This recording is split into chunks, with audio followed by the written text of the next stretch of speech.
Hola a todas y a todos, los saludo desde La Plata, Argentina.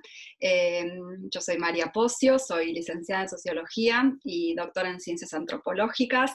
Me doctoré en la UAM de Iztapalapa, lo cual hace que sea doble el gusto mío de participar en este curso.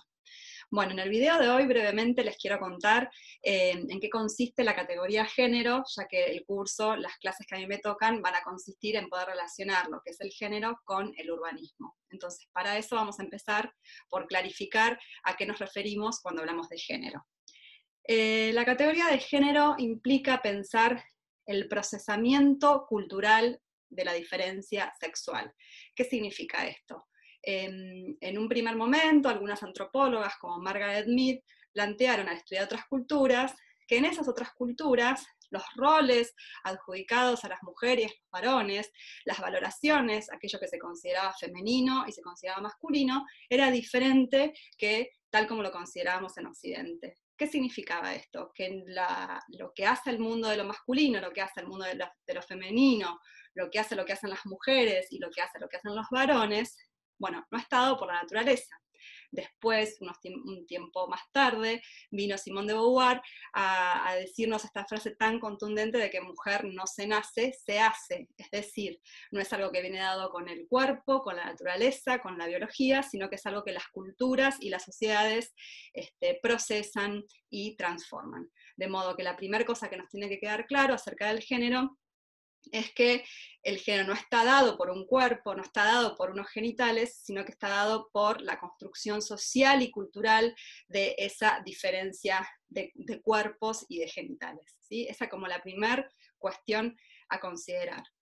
El género entonces puede verse a nivel individual. ¿Qué significa esto? Es lo que llamamos la identidad de género. La identidad de género es el modo en que las personas se reconocen a sí mismas como teniendo un género, y esto es un producto de la socialización. ¿Qué significa? Que yo puedo nacer con cuerpo de niña, genitales de niña, pero me voy a ir convirtiendo en niña y mujer porque me ponen un nombre de niña, porque me regalan ropita de color rosa, porque me adjudican juguetes y me dan muñecas para jugar de niña. Entonces la identidad de género se va conformando de este modo. Lo que es importante de considerar con las identidades de género es que no son binarias. Puede haber una identidad de género femenina, puede haber una identidad de género masculina, u otro tipo de identidades que denominamos con el amplio abanico de trans, es decir, en aquellas ocasiones en que la persona no se reconoce en el género que la sociedad le adjudica a ese cuerpo y a esa genitalidad.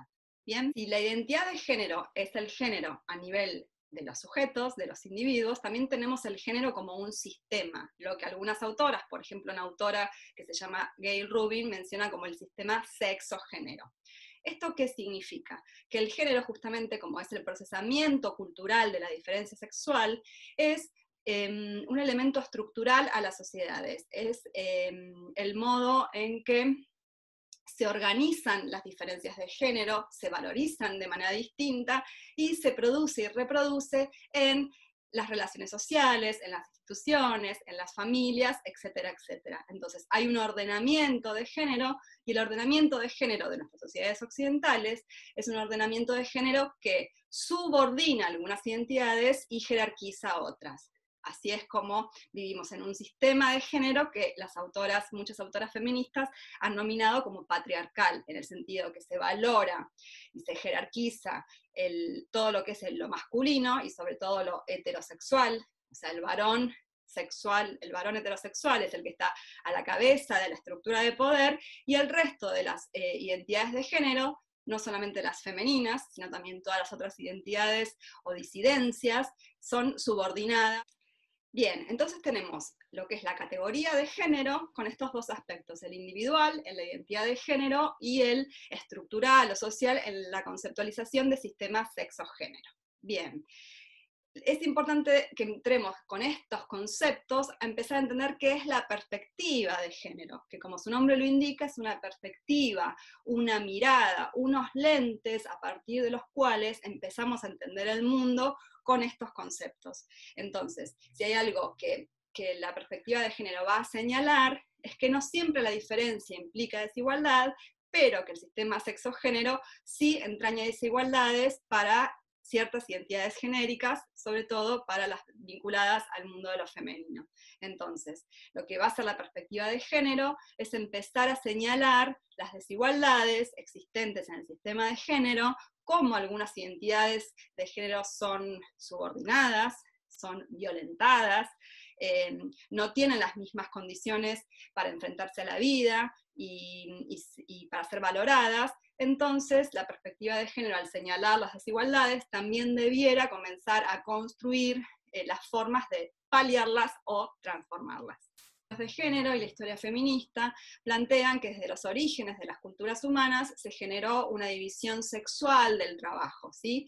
Donde los varones eran los encargados de lo que se consideraba trabajo productivo, donde lo que hoy consideramos como trabajo remunerado, el rol del proveedor, y un espacio del trabajo no considerado siempre como trabajo, que es el trabajo reproductivo, casi nunca remunerado, que es lo que se vincula con el rol de cuidador o cuidadoras.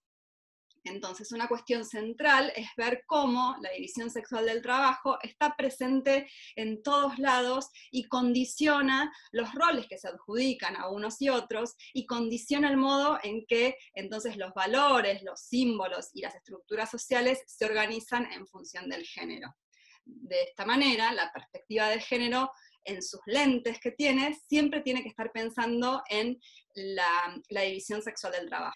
Del mismo modo, el androcentrismo lo que quiere es mostrarnos que en gran medida muchos conocimientos, la filosofía, la política, las ciencias, las ciudades, ¿por qué no?, están pensadas y construidas desde un lugar androcéntrico, pensadas por varones, por lo general heterosexuales, o construidas y pensadas desde un punto de vista masculino. Entonces, es importante siempre considerar que una perspectiva de género debe poder develar el androcentrismo de aquello que va a mirar y a ser sujeto. Al mismo tiempo que división sexual del trabajo y que androcentrismo, la perspectiva de género debe contener siempre una mirada interseccional. ¿Qué significa interseccional? Significa que las desigualdades que entraña el género no vienen nunca solas, ¿sí? Hay otros clivajes u otras formas de la desigualdad que se intersectan con el género y pueden potenciar el lugar de opresión o disminuirlo de las personas, ¿no? Entonces uno puede decir, bueno, no es lo mismo ser mujer, blanca, profesionista, europea, de clase media o clase media alta, que ser una mujer no blanca, trabajadora, de clase popular o indígena y lesbiana, ¿sí? Entonces hay un montón de ejes de desigualdad que se entrecruzan o intersectan. Entonces, en la conceptualización que yo les planteé al principio del sistema sexo-género, siempre es importante no ver exclusivamente el género, sino que ver cómo el género viene acompañado de otros elementos, y estos elementos a veces refuerzan la desigualdad.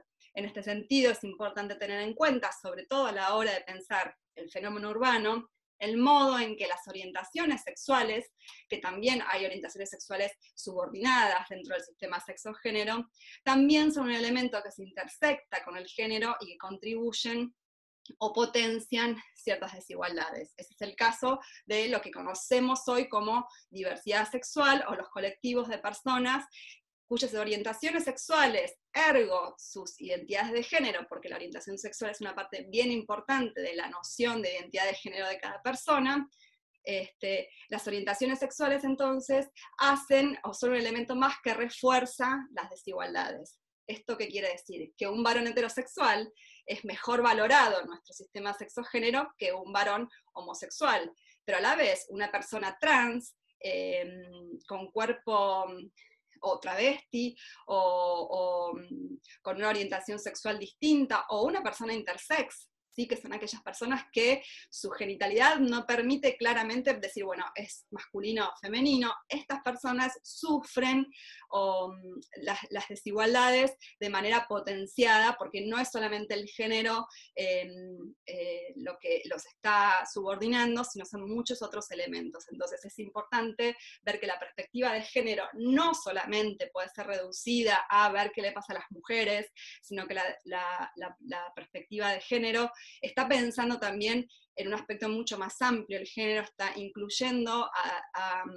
a la diversidad sexual, a las distintas orientaciones, las distintas identidades, y como toda perspectiva que señala las desigualdades, está buscando siempre un mundo más igual, más justo, más inclusivo y solidario. Bueno, espero que esto les haya servido, es la pequeña introducción, luego vamos a ir profundizando en cómo estos conceptos pueden servirnos para mirar con perspectiva de género el fenómeno urbano y las ciudades emergentes. Bueno, muchas gracias.